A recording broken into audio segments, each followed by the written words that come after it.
Fall is finally here at last, you guys. It's only about 70 degrees outside.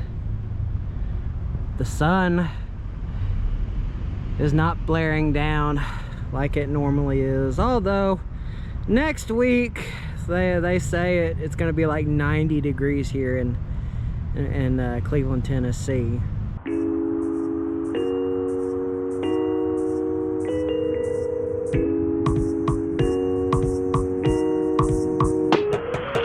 What's up, you guys?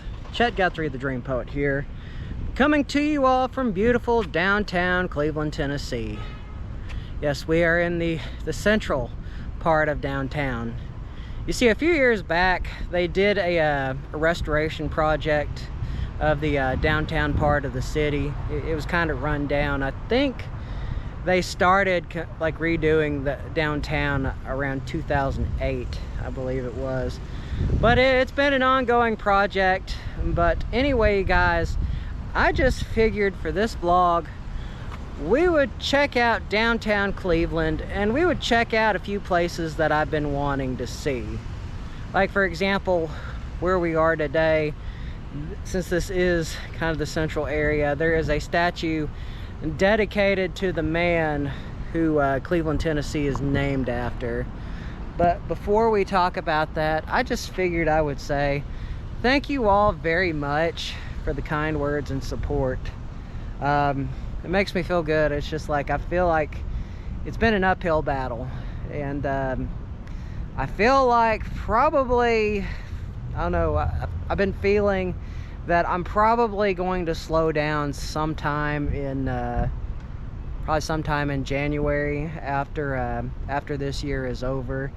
I think I'm probably going to change things up just because I want to make improvements on my content. I want to make it really good for you guys. And from what one of you guys said, sometimes less is more. And I think I'm going to try that.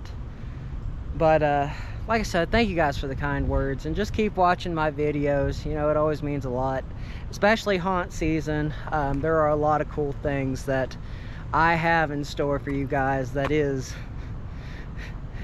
this part of the country. Like, I've got a lot of cool stuff in my and you know, I'm going to be doing things different compared to haunt seasons in the past. If you all have kept up with that series, it is my favorite series, my favorite time of the year, right along with Christmas. You know, and I like how I do ghost stories and whatnot around the area. I think I'm really going to also look at the fun stuff too. Last year I did some stuff with my third channel, What the Chet. By the way, if y'all are wondering why I haven't really done anything with that channel, is just because I've had a lot of I've wanted to focus a lot on the main channel of mine, since the numbers have been going down and I've been trying to keep things up.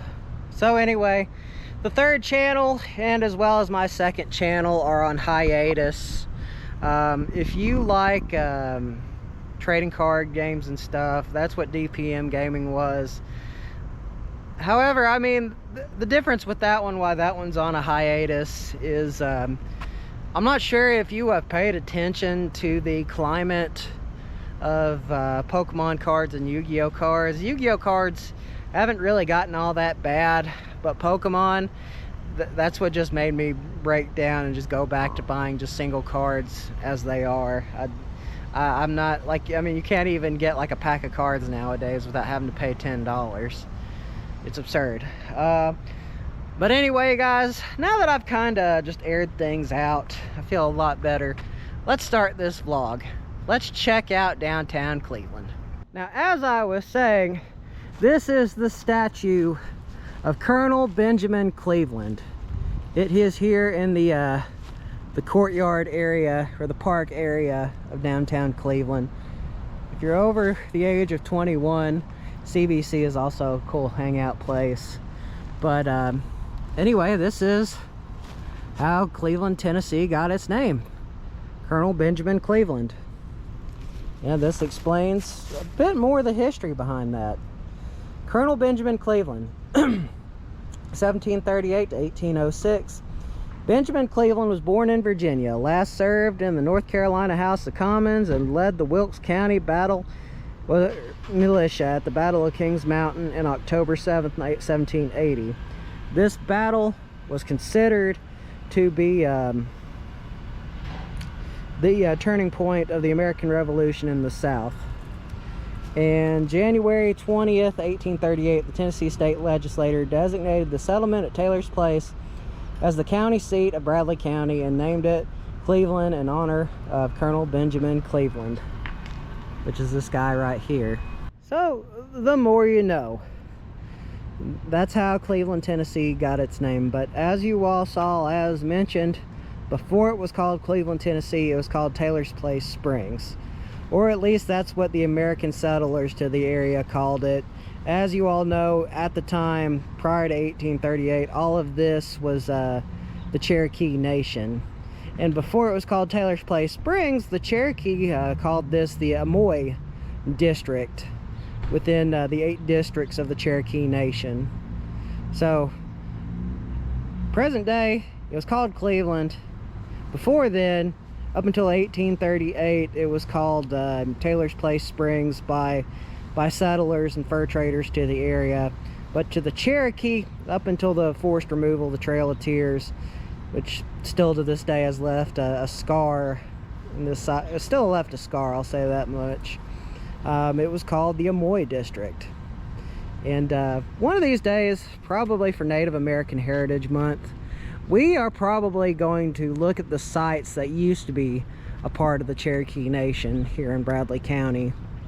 So, anyway, there is a park dedicated to Taylor's Place Springs. We're going to check that out. But we're going to walk up the road, and we're going to check out a memorial that I pass it all the time, and I really don't know a whole lot about it. And I will say this much too, when they redid this area, I'm really glad that they got it cleaned up, because for a very long time, and I remember it in my lifetime, this was the unsafe part of town. But now they've fixed it up, and it's very colorful too. I like the Hider Hangout Fabric Quilt and More. There we go.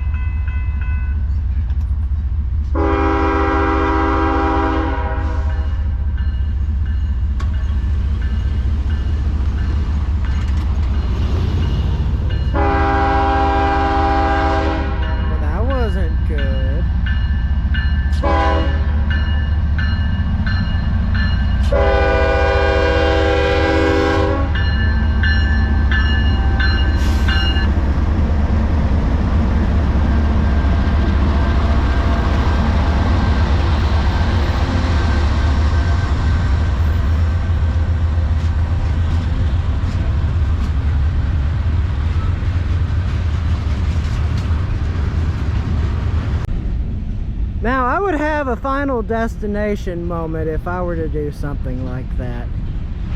Just saying. But now that I'm finally up the hill while the trains are going by, we are at this monument. I have passed it so many times while door dashing, and I have no clue what it is. I'm not sure if it is I imagine it probably is private property, but I'm just very curious to see what is etched in those slabs. So if somebody says something, I'll be more than happy to leave.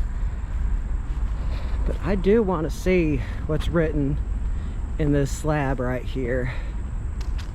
I think it has something to do with this building right here.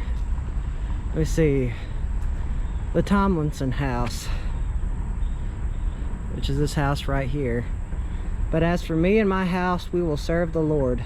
Joshua 24:15. Looks like 15:8. This property was purchased by A.J. Tomlinson on November 26, 1904. It was here he lived and reared his family during his lifespan. He was the appointed moderator and general overseer of the Church of God Oh, that's interesting. From 1903 to 1943. Milton A. Tomlinson was born here and later became the general overseer following the death of his father, October 7, 1943.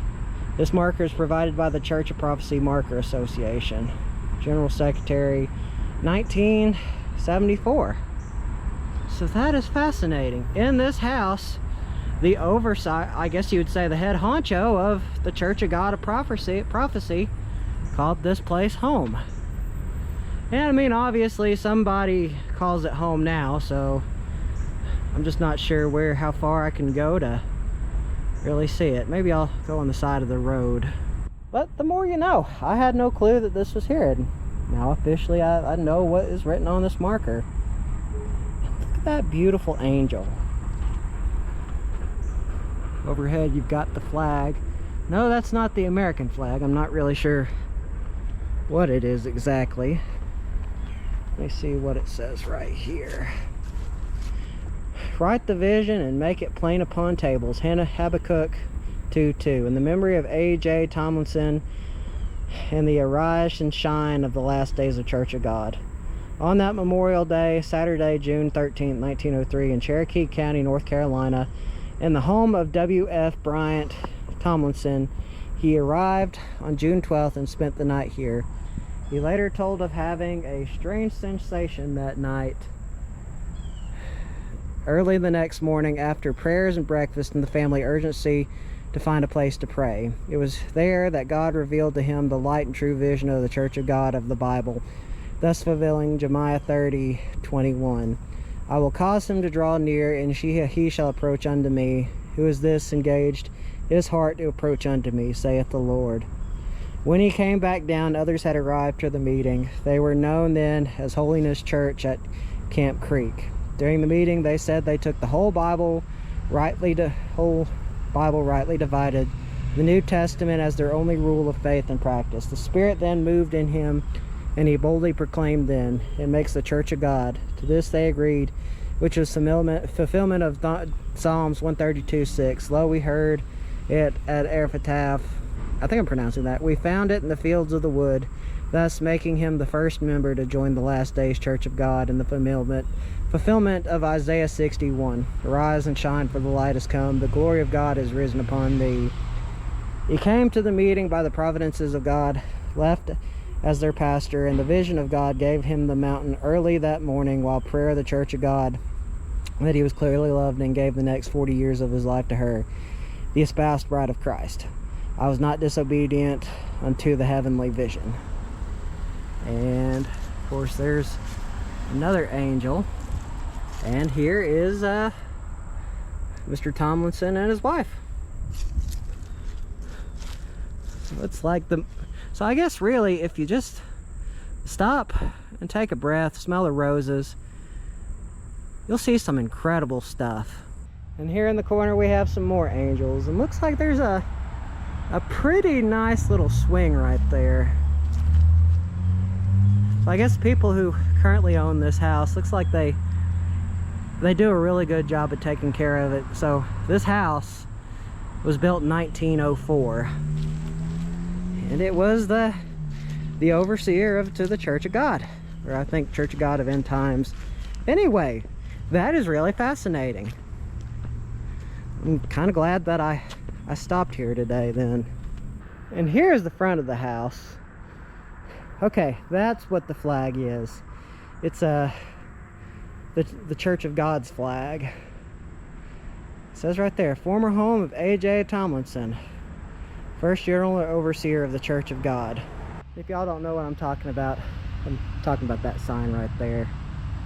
Like I said, I don't know how close I can get, so I'm trying to be respectful, because I know it's private property, but that is so fascinating. And right across the street from the house, we have what used to be where probably a pretty large house used to stand at one point, although it's no longer there. Like I said, I am mind blown. That's so cool, especially in terms of like church history. So now let's go to Taylor's Place Spring Park. where the spring well, Cleveland's second namesake comes from.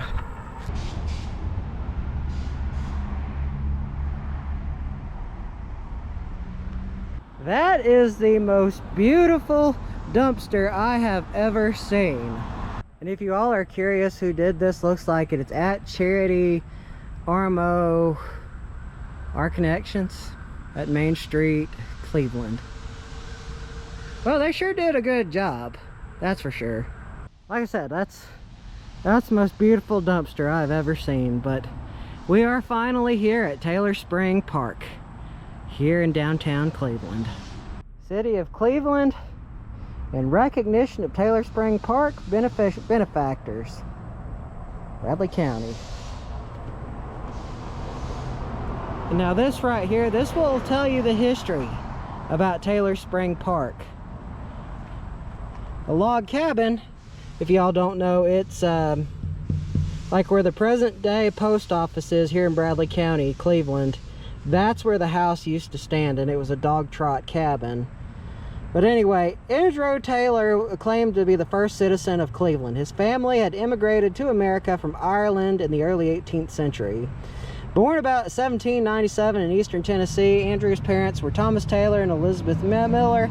Andrew married Jane Jenny Bigby, 3/8 Cherokee, and they moved to the Cherokee Nation here, where Andrew opened a trading post on land that has contained a mighty natural spring. The act established the County of Bradley was passed by the Tennessee legislature on February 10th, 1836. At its first term, Bradley County Court was ordered to select a county seat between two nominations, of Taylor's Place and Deer in the Water. Taylor's Place was chosen and named Cleveland in honor of Revolutionary War hero Colonel Benjamin Cleveland. The act incorporated the city of Cleveland, was passed February 4th, 1842. The 1836 Treaty of Neochota ceded Cherokee land to southern Tennessee and the U.S. government. The property surrounding his trading post was no longer Andrew Taylor, so he moved his family to Indian Territory in Oklahoma.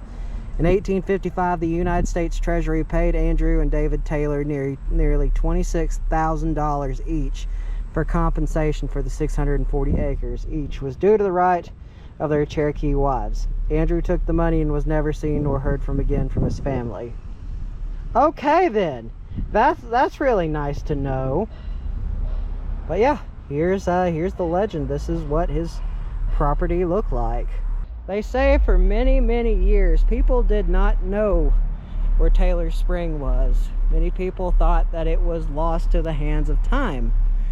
However, what a lot of people didn't know is prior to this turning into a park, this was a lawyer's office as well as a hardware store. And there is a bit more history right up there. But take a look at this. This is an old grinding wheel. This is Tanya Brantley's Rescued Milestone. It looks like by the Allen Jones Educator Foundation, October 31st, 2020. That's got some age on it. And that's really cool too that they found that. But as I was saying, this explains what it was. Prior to 2015, much what was known about Andrew Taylor, the first citizen of Bradley County, was that he was married to an Indian princess. Because as you all know, there is no such thing as an Indian princess. And operated a trading post known as Taylor's Place. He supposedly lived where the old post office was in downtown Cleveland, directly across the county courthouse. And somewhere nearby, a spring that seemed to no longer exist was mentioned in historical accounts. In fact, history tells us the spring was the deciding factor where the city of Cleveland was located, which carried by one vote. The other location was a 3.5 mile east of the location of Chief Deer and the Waters property, where the railroad was scheduled to come in. The citizens felt water was more important than a railroad. I often wondered, where was the spring that was so important to locate it in Cleveland? And anyway, you can read this, but essentially it was bought by Allen Jones, and Anyway, actually, here it is. In the weeks following Jim's death, I convinced the city to tear the building down and buy the building next door, a super cleaners, in order to create Taylor Spring Park I had dreamed about for the past 30 years. Janie Jones and I bought the lot just east of the building for $50,000 and donated it to the city to complete the park. I also agreed to build and pay the cost of the spring house. I wish to recognize Jim and Joe Webb's generosity by dedicating this park in their honor. Oh yeah, and there's Will Jones, Alan's, I believe that's Will. Anyway, yeah, that is William A. Jones III, Alan's son. So the more you know. And it's really cool what they did with this place. I know a few years back, I know this place had a bit of a homeless problem. At least that's what I remember when I came here a previous time, because I wanted to vlog it, but that's when I had my issues. Anyway, you all probably know in my past history what happened with that, but I did that thankfully to a few friends. I changed my mind on that, but yeah, here is the spring, slowly boiling up from the ground. This is Taylor's Place Springs. This is how Cleveland, Tennessee got, I guess, how it got its county seat, or how it became the county seat. And it slowly winds down to the spring house itself. Anyway, here's another rendering of it. And it kind of talks a little more history about what the lot of land looks like. Like that right here, the artist's rendition of what the spring looked like. You've got like the different types of paperwork that are how it became to be, and a millstone. All of it tells a lot of its history right here. Now, having shown that, well, sometimes I know that they keep this door open, but since they've had a bit of a homeless problem or homeless issue, I can see why they've probably had to board that up or keep it locked. Andrew Taylor Spring House. The Spring House is an exact replica of built information obtained at an 1836 property assessment discovered by Richard Debbie Moore during work on her book, The 1836 Cherokee Nation Property Evaluations. The Spring House was donated by Janie and Alan Jones and their children, Courtney Jones Pendergrass, Abby Jones, Will Jones, Bailey Jones, and granddaughter Jency Pendergrass. I know Will and I know Bailey, they're good guys. But this is the spring. How Bradley County, or I should say Cleveland, became the county seat. It's all thanks to this spring. But even to this day, she's still running proud. Anyway, you guys, this is going to be another vlog for another day. Hope you all enjoyed the video. It's been a while since I've actually done a Cleveland video or Cleveland vlog. But anyway, guys, remember, make sure to like and subscribe. Always means a lot. Goes to show that y'all care. Now y'all want to see more awesome videos like this. So without further ado, you guys, this vlog is over. See y'all on the next one. Peace.